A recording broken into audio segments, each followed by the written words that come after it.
Magandang araw mga kamami! Panibagong araw, panibagong gawain! At eto nga, papasok na naman kami ulit sa aming trabaho. Babiyahin na naman ng ilang oras at haharapin si Haring Traffic. Usong-uso nga ang traffic kahit saan ka pumunta. Kaya sa nakaimbento nito, congratulations! Milyonaryo ka na! Pero kahit gano'n mga laban lang. Kasama talaga sa buhay yan. Diyan masusukat ang ating katyagaan. O diba? Ano daw katyagaan? At ayun nga, matapos ang ilang oras na biyahe, nakarating na nga kami sa aming paroroonan. At ayun nga, hinga-hinga muna ng konti. Linis-linis ng pwesto at maritisan ng bahagya. Kahit saan talaga may marites, no?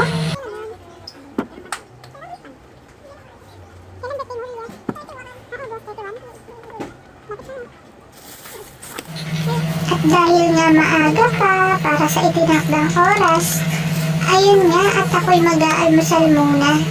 Kaya nga ako nananabae. Kain dito, kain doon. Dito nga, inalok pa ako ng ka-teammates ko ng baon niyang turon. Madami daw kasing pabaon si Lola.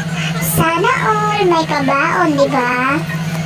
Pagkatapos kumain, ayun nga, uumpisahan ko na ang bakbakan. Trabaho muna para sila'y masiyahan. Sino daw? Dito nga sa amin, hindi naman mahirap ang trabaho. Uupo ka lang, hahalap sa laptop, hahawak ng papel at ballpen, tapos kakausap ng mga kliyente. O diba, basic? Ganun talaga. Kahit mahirap, gawin na lang natin basic para lagi tayong sipagin.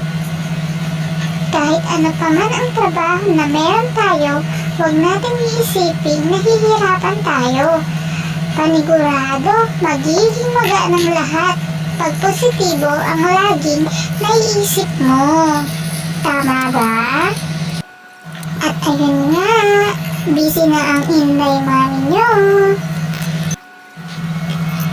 Kaya hanggang dito muna mga kamami.